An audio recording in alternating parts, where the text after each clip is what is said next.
nós te adoramos. Fala ao nosso coração nessa manhã. Ao Senhor seja toda a honra, toda a glória. Ao Senhor seja o nosso louvor. Ao Senhor seja dada a nossa adoração. O nosso coração está preparado, Deus.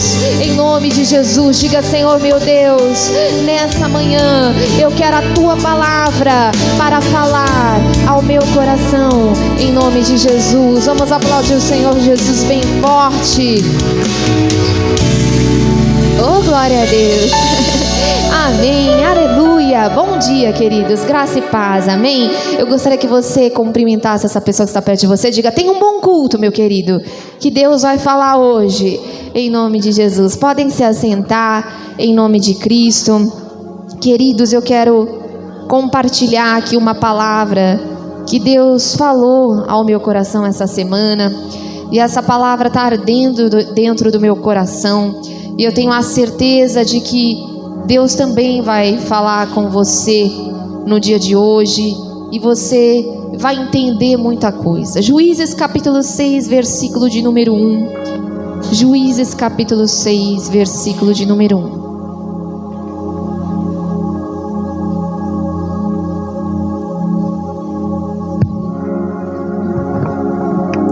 Juízes capítulo de número 6, versículo de número 1. Oh, glória a Deus, amém. Diz assim: porém, os filhos de Israel fizeram o que parecia mal aos olhos do Senhor, e o Senhor os deu na mão dos midianitas por 7 anos. Então, a Bíblia começa aqui falando sobre o domínio dos midianitas sobre Israel por 7 anos. Por 7 anos, Israel foi dominado pelos midianitas. Mas antes desse domínio vir sobre as coisas deles, eles erraram, eles falharam. O inimigo já havia dominado o coração deles. Eu quero te dizer uma coisa muito importante que talvez hoje passe despercebido. O diabo, o inimigo, ele não está interessado no seu emprego. Ele não está interessado em quanto dinheiro você tem dentro da sua conta corrente. O inimigo não está interessado em nada que seja seu. O inimigo quer o seu coração. Antes de tocar nas suas coisas, o inimigo quer tocar dentro do seu coração. O inimigo não quer ter um domínio sobre o nosso dinheiro. O inimigo quer ter um domínio sobre o nosso coração. O inimigo não quer ter um domínio sobre os bens que nós temos, sobre as viagens que fazemos, mas o inimigo quer dominar os nossos sentimentos, dominar o nosso coração. É um sentimento ruim que tenta vir dentro do coração, é uma angústia que tenta entrar dentro do coração, é o domínio da mágoa que a pessoa guarda dentro do coração, é uma lembrança do passado que domina o coração dela, é uma perda que domina o coração dela, e a pessoa não consegue ir para frente, e aí todas as coisas começam a dar errado. Não porque o objetivo seja que as coisas deem errado, mas porque o objetivo é dominar o coração da pessoa. Por isso a Bíblia diz, Provérbios 4:23, não precisa abrir, diz: sobre todas as coisas que você deve guardar, guarda o teu coração, porque dele é que procedem as saídas para a vida. É necessário guardar o coração, para que o inimigo não venha dominar os nossos pensamentos, para que o inimigo não venha dominar os nossos sentimentos. Hoje é dia de se posicionar e dizer: eu não vou viver mais com essa tristeza. Hoje é dia de se posicionar e dizer: eu não vou viver mais chorando pelo passado. Hoje é dia de se posicionar e dizer: eu não vou mais viver magoado, viver ofendido. Eu não vou mais viver angustiado. Não deixe o inimigo dominar o seu coração. Hoje é dia de você se levantar. E no versículo de número 2 diz: e prevalecendo a mão dos midianitas sobre Israel, fizeram os filhos de Israel para si, por causa dos midianitas, as covas e as cavernas e as fortificações. Eu vou dizer uma coisa: sabe por que as crises, elas se levantam hoje contra a vida de quem serve a Deus? Para que você fique preso numa cova, Sabe por que as dificuldades e os problemas, elas se levantam hoje para nos esconder em cavernas? Sabe por que hoje se levanta a doença, a enfermidade, a dívida, uma crise financeira, uma crise emocional tão grande? Para que você fique escondido nas fortificações. O objetivo do inimigo é te esconder, é bloquear o seu propósito. E aqui tem muita gente sendo escondido em cavernas porque está passando dificuldade. Aqui hoje me ouvindo, tem muita gente escondido em covas, porque tem passado uma crise emocional, porque tem passado uma crise conjugal, porque tem passado uma crise financeira. Tem muita gente hoje que não sabe para onde ir, porque está em dificuldade. Não deixe nenhuma crise te esconder. Talvez hoje você se sinta assim: pastora, eu estou preso numa caverna, eu estou escondido por uma crise, eu não sei onde isso vai dar. E talvez você se sinta assim hoje, mas eu quero dizer para você: a tua fase atual não define o teu futuro. Levante as suas mãos e diga: nenhuma fase atual vai definir o meu futuro. E eu quero dizer mais, eu quero que abra para mim 1 Reis 18:13. 1 Reis 18:13, abre para mim, 1 livro de Reis 18:13, põe na NBV, 1 livro de Reis 18:13, 1 livro de Reis, diz assim: porventura ninguém comentou ao Senhor a respeito do que eu fiz quando Jezabel tentava matar os profetas de Deus, e eu escondi 100 deles em cavernas, e alimentei todos eles com pão. E eu vou falar uma coisa para você, eu quero que você segure essa palavra. Enquanto o inimigo acha que nessa caverna você vai perecer, Deus está te alimentando com pão e água. Enquanto o inimigo acha que nessa caverna, que nesse problema você vai ficar caído, Deus está te alimentando, Deus está te preservando, Deus está preparando você para o seu futuro. Levante as suas mãos e diga: nenhuma caverna vai me esconder, Deus está me preparando. Eu quero declarar hoje que essa caverna, que essa cova que você está enfrentando hoje, ela não vai te derrubar, ela está te preparando, ela está te alimentando. Deus está alimentando você para que você venha conquistar grandes coisas em nome de Jesus. Quem crê, diga glória a Deus, aleluia. E o diabo achou que levantando um problema contra você, você fosse ficar caído na caverna. Mas o que ele não sabe é que o anjo de Deus está te alimentando. O que ele não sabe é que você tem um Deus que está colocando você na rota, que está colocando você no seu milagre, que está te levantando e está te alimentando para o teu futuro. Diga glória a Deus. Oh, aleluia, aleluia. Volta lá em Juízes 6. E eles começaram a se esconder. E no versículo de número 5 diz: porque eles subiam com seus gados e tendas e vinham como gafanhotos em tanta multidão que não se podiam contar, nem a eles, nem aos seus camelos, e entravam na terra para destruir. Assim Israel empobreceu muito pela presença dos midianitas. Então os filhos de Israel clamaram ao Senhor. Então olha só, a Bíblia diz que Israel, versículo de número 6 na NBV, põe aí, versículo de número 6. Assim Israel enfraqueceu tanto com a presença dos midianitas. Não deixe com que os ciclos da vida, por mais difíceis que sejam, te enfraqueçam. A vida, queridos, ela é feita de ciclo. Talvez hoje você esteja passando por um processo difícil, mas nenhum processo tem um condão de enfraquecer a sua vida, quando você tem um Deus que é a sua força. Diga: nada pode me enfraquecer, porque eu tenho um Deus que é a minha força. Não deixa que crises, que pessoas, que abandonos, que palavras ruins enfraqueçam o teu coração, quando você tem um Deus que é a sua força. Diga: Deus é a minha força. Glória a Deus. E o versículo de número 11 diz: então o anjo do Senhor veio e se assentou debaixo do carvalho que está em Ofra, que pertencia a Joás, o abiezita. E Gideão, seu filho, estava malhando trigo no largar para o salvar dos midianitas.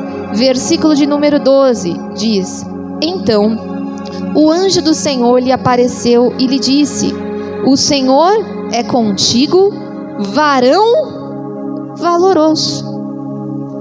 Outra tradução diz: O Senhor é com você, homem valente. Então, de repente, no meio do caos, onde havia um domínio do inimigo sobre ele, todo mundo escondido em cavernas, fortificações, o inimigo achando: opa, vou matar todo mundo de fome nessas cavernas. Deus aparece no meio do caos e diz: O Senhor é com você, varão valoroso, homem valente. O Senhor é com você. E eu digo para você: Deus conhece você. Deus conhece você. Talvez hoje você esteja no meio do caos, se sentindo acabado, cansado, sem força, sem saber como vai pagar a sua conta amanhã, sem saber o que vai fazer diante de um diagnóstico médico, sem saber como vai resolver o problema que você está enfrentando, sem saber o que fazer da sua vida. Mas aí Deus aparece para você no seu caos e diz: O Senhor é com você. Seja valente, levante as mãos e diga: Deus é comigo. Sabe por que Deus está falando isso para você hoje? Porque hoje talvez você esteja aqui se sentindo cansado, caído, cambaleado, sacudido, em cova, em caverna, mas Deus te viu no seu futuro. Deus já te viu lá na frente e Ele diz: eu sou com você. Seja valente, levante as mãos e diga: eu vou ser valente, porque Deus é comigo. E no versículo de número 13, Gideão então respondeu ao Senhor: Ai, Senhor meu, se o Senhor é conosco, por que tudo isso nos sobreveio? Não fique preso aos questionamentos do seu coração. Muitas vezes o inimigo vai questionar você, vai colocar a sua fé em cash, vai perguntar: se Deus é com você, por que você está enfrentando isso? Se Deus é mesmo com você, por que você tem um diagnóstico tão desfavorável? Por que você está enfrentando problema? Por que as coisas não estão rolando certo? Não deixe que questionamentos entrem no seu coração. Quando Deus disse: o Senhor é contigo, seja valente. Diga: Deus é comigo.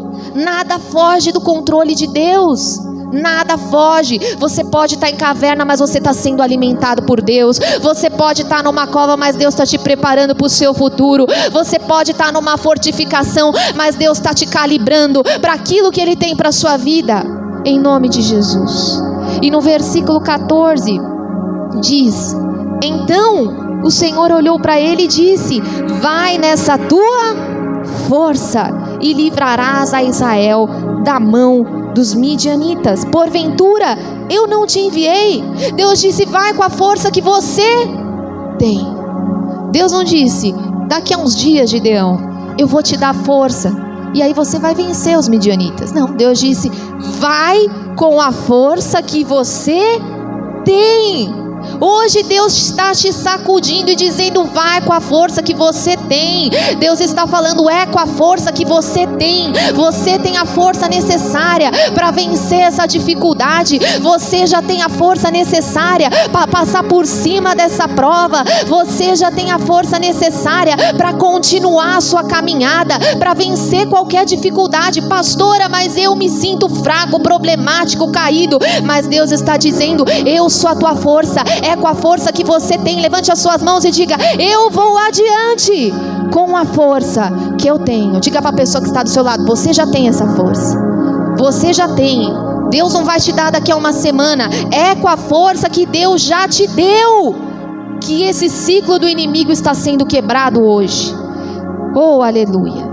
E ele diz ainda no versículo 14: porventura não te enviei eu? E eu digo para você: Deus estava enviando Gideão para onde? Deus disse: Gideão, vai com a força que você tem, porque eu estou te enviando para vencer os midianitas. Mas Deus estava enviando Gideão para vencer como? Para vencer só recebendo? Não, Deus estava enviando Gideão para a guerra. Às vezes nós queremos que Deus nos dê uma resposta apenas com a bênção ou com um propósito que nós queremos que se cumpra na nossa vida, e Deus quer. Porém Deus está dizendo: eu estou te enviando não só para que você receba a bênção, mas para você lutar por ela. Existem bênçãos que você tem que guerrear, existem bênçãos que você tem que lutar. Às vezes Deus não nos envia só para a terra prometida, Ele nos envia para a guerra também, para que você guerreie, para que você conquiste aquilo que Ele tem para a sua vida. Ele diz: eu estou te enviando. Não é só para você ir lá e receber e tá tudo bem. Você vai guerrear, você vai ter que lutar, mas você vai vencer porque eu sou com você. Levante as suas mãos e diga: ainda que eu tenha que lutar, Deus é comigo e eu vou vencer, em nome de Jesus. Versículo de número 15, põe na NBV para mim. Versículo 15, põe na NBV. Diz assim, Juízes capítulo 6, versículo 15. Diz: Gideão, porém, respondeu: Senhor, como posso livrar Israel? O meu grupo de famílias é o mais pobre da tribo de Manassés, e na minha família eu sou o mais insignificante. Olha só como Gideão se enxergava. Ele disse: como que eu posso fazer alguma coisa se eu sou um insignificante? Se na minha família todos me enxergam como alguém insignificante. E eu digo para você: Deus não te enxerga como você se vê. Deus não te enxerga como as pessoas veem você. Talvez você diga: todo mundo me enxerga como menor, mas Deus te enxerga como maior. Ele te enxerga como filho dele, como alguém cheio do Espírito Santo. Então se levante agora e diga: Deus está comigo, Deus é a minha força. Você precisa se enxergar como Deus te enxerga. Mas aquela promoção é grande demais. Não, você não é insignificante para ela. Deus está dizendo: é sua.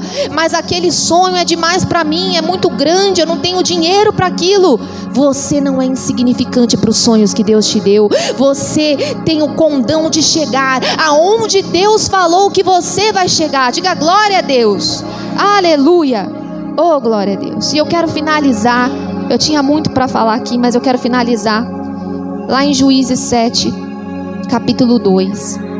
Juízes capítulo 7, versículo 2.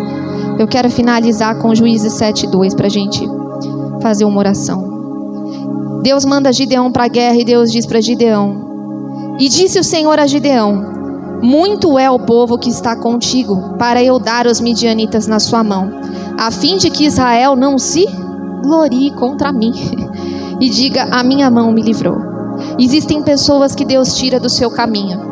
Gideão montou um grande exército. Opa, estou montando um exército muito grande. Deus diz: não, você não vai com esse monte de gente para a guerra, porque eu conheço o seu futuro e eu sei que lá na frente vocês podem se gloriar contra mim. Existem pessoas que Deus faz a rapa na sua vida, e eu digo para você que num exército enorme de muita gente, Deus mandou ali 22 mil homens embora de uma lavada só. E depois Deus deixou com Gideão apenas 300 homens. Porque existem pessoas que Deus tira hoje da sua vida para não te atrapalhar lá na frente. Às vezes Deus está fazendo uma rapa e você não está entendendo nada. E você não está entendendo nada porque que aquela amizade, porque que aquela pessoa te deixou, ou porque que aquele relacionamento melou, ou porque que aquela pessoa deixou de ser sua amiga. E Deus está dizendo: eu estou fazendo uma limpa na sua vida, porque eu conheço o dia de amanhã. Deus conhece o dia de amanhã. Oh, glória a Deus. E Ele sabe quem pode te atrapalhar. E aí Ele vai lá e passa a rapa, para que você não caia lá na frente. E para terminar, o versículo de número 19, Deus dá vitória para Gideão. Chegou, pois, Gideão e os 100 homens que com ele iam ao extremo do arraial, a princípio da vigília da meia-noite, havendo-se posto guardas, e tocaram buzinas e partiram os cântaros que tinham nas mãos. Assim tocaram os 3 quarteirões as buzinas e partiram os cântaros, e tinham nas suas mãos esquerdas as tochas acesas e nas suas mãos direitas as buzinas que tocavam, e exclamaram: espada do Senhor! E ficou-se cada um no seu lugar ao redor do arraial. Então todo o exército dos midianitas deixou a correr e gritando fugiram. Eu finalizo dizendo: hoje Deus está te tirando das cavernas aqui. Hoje Deus está te tirando das covas. Hoje Deus está te tirando das fortificações. Hoje Deus está te levantando para vencer grandes batalhas. Eu declaro aqui hoje, levante as suas mãos aos céus. Hoje Deus está te tirando de cavernas para você cumprir. Hoje ciclos de domínio de midianitas estão sendo quebrados na sua vida. Hoje ciclos de midianitas estão sendo quebrados dos relacionamentos que você tem. Hoje você vai sair para fora dessa caverna porque Deus está te alimentando nela. E Ele diz: eu sou contigo, eu estou te enviando. E